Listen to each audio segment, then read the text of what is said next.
Municipal commissioner గారు, మన MRO గారు, ఇక్కడ హాజరైనటువంటి మహిళా సంఘం సభ్యులందరూ, మహిళా సోదరీమణులు, విద్యార్థులు, పుర ప్రముఖులు, మీడియా వారికి ముందుగా నమస్కారాలు. మన ప్రజాప్రభుత్వం ఏర్పాటయ్యి సంవత్సరం పూర్తయిన సందర్భంగా ఈ ఉత్సవాలు జరపాలని చెప్పేసి 1వ తారీఖు నుండి 9వ తారీఖు వరకు రాష్ట్ర ప్రభుత్వం నిర్ణయం తీసుకుంది.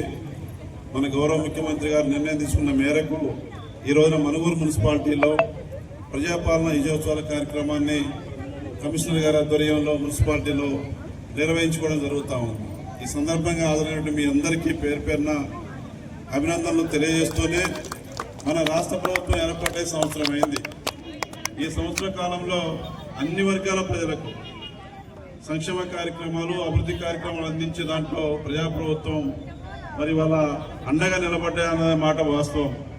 ఈ సంవత్సర కాలంలో గౌరవ ముఖ్యమంత్రి గారు రేవంత్ రెడ్డి గారు అసెంబ్లీలో ప్రమాణ స్వీకారం చేసిన కొద్ది గంటల్లోనే మన ఏదైతే ఉందో మహాలక్ష్మి పథకంలో ఆర్టీసీ బస్సుల్లో మహిళా సోదరీమణులకు ఉచిత ప్రయాణ పథకాన్ని ప్రారంభం చేశారు.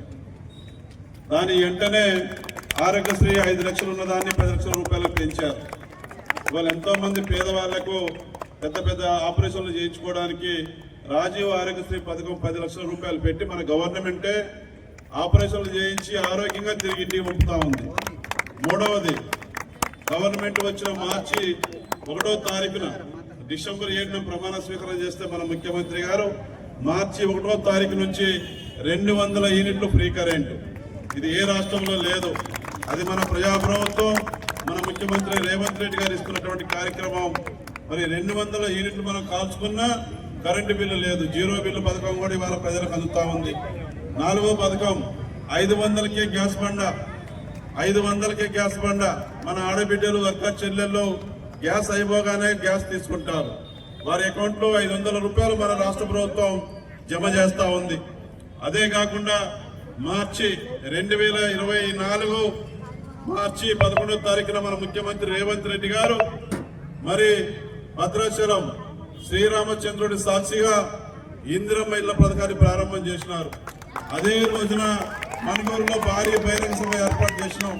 మీరందరూ కూడా పాల్గొని ఆనాటి బహిరంగ సభని సక్సెస్ చేసినారు. ముఖ్యమంత్రి అయిన తర్వాత మొట్టమొదటి బహిరంగ సభ మన మనుగూరులోనే ఏర్పాటు చేశాం. అది మీ అందరికీ తెలుసు.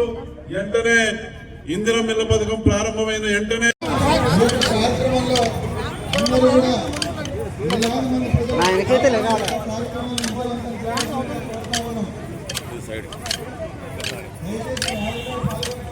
వెనక్కొస్తే వాళ్ళు పడతారు.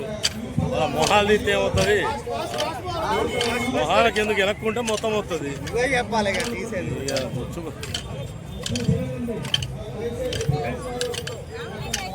ఇక్కడ వచ్చేది కాదు, సచ్చేది కాదు.